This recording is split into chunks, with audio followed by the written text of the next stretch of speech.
Hello മക്കളെ, 5ാം ക്ലാസ്സിലെ മിടുക്കന്മാരും മിടുക്കികളൊക്കെ ഒന്ന് ഓടി വന്നേ. സൈലം ലേണിംഗിന്റെ മലയാളം ക്ലാസ്സിലേക്ക് സ്വാഗതം. ശ്രുതി ടീച്ചറാണ് കേട്ടോ.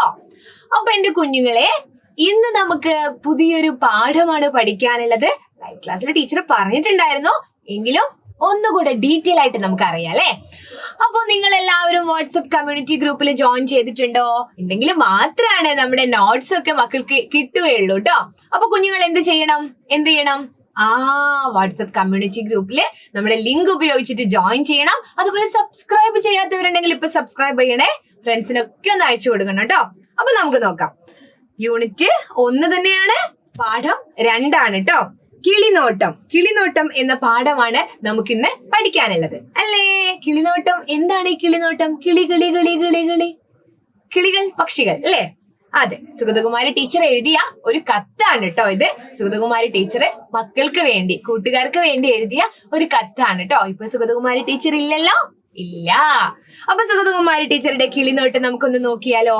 എങ്ങനെയാണ് ഒരു കത്ത് എഴുതാൻ തുടങ്ങുന്നത്? നിങ്ങൾ ആർക്കെങ്കിലും കത്ത് അയച്ചിട്ടുണ്ടോ?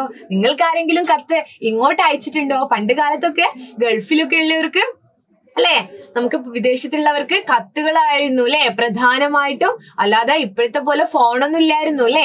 ഇപ്പൊ ഫോണാണ്, ചാറ്റിംഗ് ആണ്. നമുക്ക് കത്ത് അയക്കാനൊക്കെ നേരമുണ്ടോ? ഇല്ല അല്ലെ. എങ്കിലും നമുക്ക് ഈ കത്തൊന്ന് വായിച്ചു നോക്കിയാലോ. പ്രിയപ്പെട്ട കൂട്ടുകാരെ, ഈ കത്ത് നിങ്ങൾക്ക് കിട്ടുമ്പോഴേക്കും പരീക്ഷാ ചൂടെല്ലാം അടങ്ങിയിരിക്കും. എങ്കിലും മീനച്ചൂടാണ്. ഈ ആണ്ട് മാവിലൊക്കെ മാങ്ങ പിടിച്ചിട്ടുണ്ടെങ്കിലും മാമ്പഴക്കാലം വരുന്നതേയുള്ളൂ. ഇത്തവണ നമുക്ക് കുറച്ച് പക്ഷി നോട്ടമായാലോ. എന്താണ് പറയുന്നത്? പക്ഷി നോട്ടമായാലോ എന്നാണ് പറയുന്നത് അല്ലെ. പക്ഷി നിരീക്ഷണം എന്നതാണ് ശരിയായ വാക്ക്. അപ്പൊ പക്ഷി നിരീക്ഷണത്തിന് തന്നെയാണ് ടീച്ചർ പക്ഷി നോട്ടം എന്ന് പറഞ്ഞത് അല്ലെ. അപ്പൊ അത് തന്നെയാണ് നമ്മുടെ പാഠത്തിന് കൊടുത്ത പേര്, കിളിനോട്ടം. പക്ഷേ ആദ്യം നമുക്ക് വെറും നോട്ടം മതി. നോക്കി കണ്ടിട്ടാകാം ശ്രദ്ധിച്ചു നിരീക്ഷിക്കലും നോട്ട് കുറിക്കലും ഒക്കെ. എന്താ പറയുന്നത്? ആദ്യം നമുക്കൊന്ന് ഒരു നോട്ടമൊക്കെ മതി, എന്നിട്ട് മതി നോട്ട് കുറിക്കലും ബാക്കി നിരീക്ഷണങ്ങളൊക്കെ ആണ്. തുടക്കം എങ്ങനെയാകണം എന്നാ പറയുന്നത്? തുടക്കം എങ്ങനെയാകാം? പ്രഭാതത്തിൽ ഉണർന്നു കിടന്ന് ചെവിയോർക്കുക. ഏതൊക്കെ കിളികളുടെ ശബ്ദങ്ങൾ കേൾക്കാം? കാക്കയായിരിക്കും ആദ്യത്തെ ലഹളക്കാരൻ പാട്ടുകാരൻ, അതോ പൂവൻ കോഴിയോ? നമ്മളിങ്ങനെ എണീറ്റ് അല്ലെങ്കിൽ ഉണർന്ന സമയത്ത് നമ്മൾ എന്താ ചെയ്യാം? എന്ത് ചെയ്യും? ഇപ്പൊ എന്താ ചെയ്യും? നമ്മള് വേഗം ഫോണിൽ ആരെങ്കിലും വിളിച്ചിട്ടുണ്ടോ, ആരെങ്കിലും മെസ്സേജ് അയച്ചിട്ടുണ്ടോ എന്നൊക്കെ നോക്കൂലേ. നമ്മളെ അടുത്ത് ഫോൺ ഉണ്ടെങ്കിൽ. പക്ഷെ എന്റെ മക്കളെ, നിങ്ങൾ ഉറങ്ങുന്നതിന് തൊട്ട് മുൻപും രാവിലെ ഉണർന്നതിന് ശേഷവും എന്ത് ചെയ്യാൻ പാടില്ല? രാവിലെ ഉണർന്ന ഉടനെയും ഫോണ് നോക്കാൻ പാടില്ല. അത് നമുക്കൊരു നെഗറ്റീവ് എനർജിയാണ് കേട്ടോ. അപ്പൊ നിങ്ങൾ ഇന്നു മുതൽ അങ്ങനെ ചെയ്യണേ. പിന്നീട് നിങ്ങൾ ഫോണൊക്കെ ഉപയോഗിക്കുന്നുണ്ട്, ഉറങ്ങുന്നതിന് തൊട്ട് മുൻപ്. അതുപോലെ ഉറങ്ങി എണീറ്റ ഉടനെയും ഫോൺ നോക്കാൻ പാടില്ല കേട്ടോ. ഒന്ന് മലർന്ന് കിടന്നിട്ട് ഒന്ന് ചിന്തിച്ച് നോക്കിയാൽ മതി. അല്ലെങ്കിൽ ഒന്ന് പുറത്തേക്കൊന്ന് ശബ്ദം ഏതൊക്കെയാണ് കേൾക്കുന്നത്, ഇതിന്റെ ചുറ്റും എന്താണ് സംഭവിക്കുന്നത് എന്നൊക്കെയാണ് നമ്മൾ നോക്കേണ്ടത്. അതാണ് ടീച്ചർ പറയുന്നത്. ഉണർന്നു കിടന്ന് ചെവി ഓർക്കുക. ഏതൊക്കെ കിളിയുടെ ശബ്ദങ്ങൾ കേൾക്കാം? കാക്കയായിരിക്കും ആദ്യത്തെ ലഹളക്കാരൻ പാട്ടുകാരൻ, അതോ പൂവൻ കോഴിയോ? കാക്കയായിരിക്കോ അല്ലെങ്കിൽ പൂവൻ കോഴിയോ? മധുരമായി കേൾക്കുന്ന ആ കളനാദം ആരുടേതാണ്? ഏത് കിളിയാണത് എന്നൊക്കെ നമ്മൾ നോക്കണം. എന്നിട്ട് പതുക്കെ മുറ്റത്തേക്കിറങ്ങി മരച്ചില്ലകളിലേക്ക് നോക്കുക. പുലരിയെ എതിരേൽക്കുന്ന ഒരുപാട് പേരെ നിങ്ങൾക്ക് അവിടെ കാണാൻ കഴിയും. രാവിലെ നമ്മളൊന്ന് മുറ്റത്തേക്കൊക്കെ ഒന്ന് ഇറങ്ങി നോക്കണം, എന്തൊക്കെയാണ് ഇവിടെ ചുറ്റും സംഭവിക്കുന്നത് എന്നൊക്കെ. നമ്മൾ അവിടെ ഇങ്ങനെ മൂടി പൊതിച്ച് കിടക്കല്ല അല്ലെ. എണീറ്റിട്ട് ഈ കാര്യങ്ങളൊക്കെ ഒന്ന് ശ്രദ്ധിക്കാനാണ് ടീച്ചർ പറയുന്നത്. അപ്പൊ പൂഞ്ചിറകുള്ളവരുണ്ടാവും. പൂഞ്ചിറകുള്ളവർ മാത്രമല്ല, പൂഞ്ചിറക് എന്ന് പറഞ്ഞാല് പൂവിന്റെ ചിറക് അല്ലെ. പൂഞ്ചിറക് എന്ന ചിറകിന് അത്രയും മനോഹരം ഉള്ളത് കൊണ്ടാണ് അങ്ങനെ പൂഞ്ചിറക് എന്ന് പറയുന്നത്. പൂഞ്ചിറകുള്ളവർ മാത്രമല്ല, എന്താ പറയുന്നത്, പൂക്കുല വാലന്മാരും ഉണ്ടാവും അല്ലെ. പൂവൻ കോഴിക്കെല്ലാം വലിയ വാലുള്ളതാണ് അല്ലേ. അപ്പോ പൂഞ്ചിറകുള്ളവരുണ്ടാവും, പൂക്കുല വാലുള്ളവരും അവിടെ ഉത്സാഹത്തോടെ തിമർക്കുന്നുണ്ടാവും എന്നാണ് ടീച്ചർ പറയുന്നത്. ഓരോരുത്തരെയും നോക്കി കാണുക, അവരുടെ ശബ്ദങ്ങൾ തിരിച്ചറിയാൻ ശ്രമിക്കുക. ആദ്യ പാഠം അത്രയും മതിയാകും. ടീച്ചർ പറഞ്ഞ നമ്മൾ കിടന്നെടുത്തുനിന്ന് അല്ലെ, ബെഡിൽ കിടന്നുകൊണ്ട് ആദ്യം ഒന്ന് ശ്രദ്ധിക്കുക. ഏതൊക്കെ പക്ഷീന്റെ ശബ്ദം കേൾക്കുന്നുണ്ട്, എന്തൊക്കെയാണ് നടക്കുന്നത്. എന്നിട്ട് പതുക്കെ ഒന്ന് മുറ്റത്തേക്ക് ഇറങ്ങുക. ഏതൊക്കെ കിളികളാണ് ഉള്ളത് അല്ലെ? പൂഞ്ചിറകുള്ളവരുണ്ടോ, പൂവുള്ള പൂവാലന്മാരുണ്ടോ എന്നൊക്കെ നമ്മൾ നോക്കണം എന്നാണ് ടീച്ചർ പറയുന്നത്. പിന്നെ ടീച്ചർ പറയണേ, എന്റെ കുട്ടിക്കാലത്ത് തിരുവനന്തപുരത്ത് വഴുതക്കാട്ടുള്ള ഒരു പഴയ വീട്ടിൽ ഞങ്ങൾ ഏറെ വർഷങ്ങൾ താമസിച്ചിരുന്നു. വലിയ മുറ്റമായിരുന്നു അവിടുത്തെ പ്രത്യേക സൗഭാഗ്യം. വലിയ മുറ്റമുള്ള ഒരു വീട്ടില് ടീച്ചർ പണ്ട് തിരുവനന്തപുരത്ത് ഉള്ളപ്പോൾ താമസിച്ചിരുന്നു എന്ന്. അവിടെ നിറയെ മരങ്ങളും ചെടികളും, പിന്നെ അതുപോലെ മതിലരികിൽ പൂത്തുലയുന്ന ചെമ്പരത്തികൾ, നിറയെ മരങ്ങളും ചെടികളും ചെമ്പരത്തികളൊക്കെ ഉള്ള ഒരു വീട്.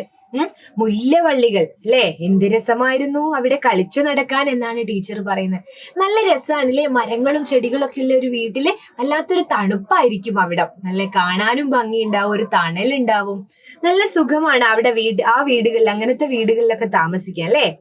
ഒരു പുലരിയിൽ അതിമനോഹരമായ ഒരു കിളിപ്പാട്ട് കേട്ട് എന്റെ ചേച്ചിയും ഞാനും അതിന്റെ ഉദ്ഭവസ്ഥാനം തിരഞ്ഞു കണ്ടുപിടിച്ചു.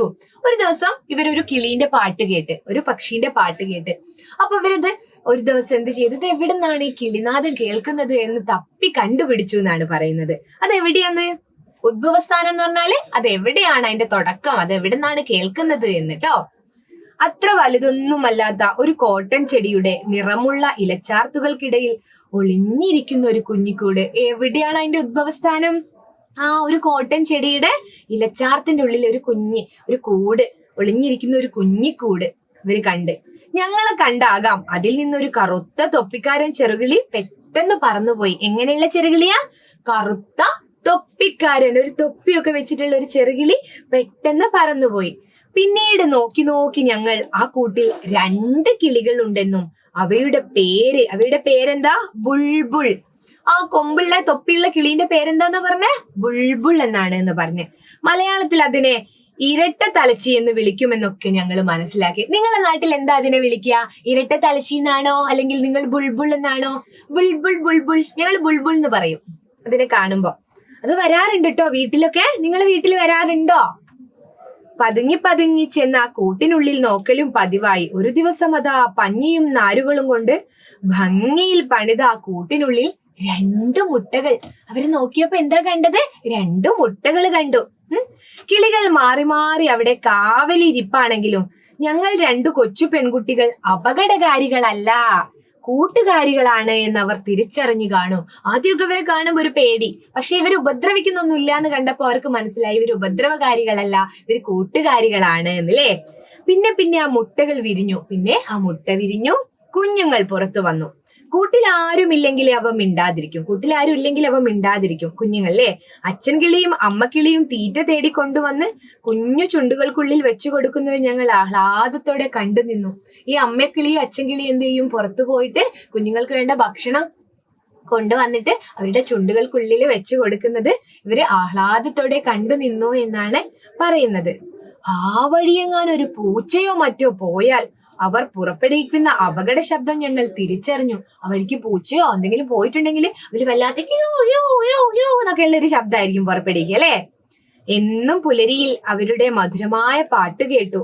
കുറച്ചു നാൾ കഴിഞ്ഞപ്പോൾ അച്ഛനമ്മമാർ കുഞ്ഞിക്കിളികളെ കൂട്ടിൽ നിന്നിറക്കി പറക്കാൻ പഠിപ്പിക്കുന്നത് കണ്ടു. എന്തൊരു രസമായിരുന്നു ആ കാഴ്ച. എന്തൊരു രസമായിരുന്നു ആ കാഴ്ച. കുഞ്ഞുങ്ങൾ എന്ത് ചെയ്തു? കുഞ്ഞുങ്ങൾ കുറേശ്ശെ പറന്ന് ചെടിച്ചില്ലകളിലെല്ലാം വന്ന് തത്തിയിരിക്കുന്നതും അമ്മക്കിളിയുടെയും അച്ഛൻ കിളിയുടെയും വേവലാതിയും ഞങ്ങൾ കണ്ട് രസിച്ചു അല്ലേ. അപകടകാരികളൊക്കെ വരുമ്പോ അവർക്ക് വല്ലാതെ, അല്ലെങ്കിൽ പറക്കാൻ പോകുമ്പോ അവർക്ക് പറ്റുമോ എന്നുള്ളൊരു വേവലാതി ഈ അമ്മക്കിളികൾക്ക് ഉണ്ടാവും അല്ലേ, അച്ഛൻ കിളിക്കൊക്കെ. അപ്പൊ അതൊക്കെ ഇവരിങ്ങനെ നോക്കി കണ്ടു എന്നാണ് പറയുന്നത്. ദിവസങ്ങൾ ചിലത് കഴിഞ്ഞു. ഒരു പുലരിയിൽ പതിവുള്ള കളഗാനം കേൾക്കാൻ ഓടിച്ചെന്ന് നോക്കിയപ്പോൾ കൂട് എന്തായി കിടക്കുന്നു?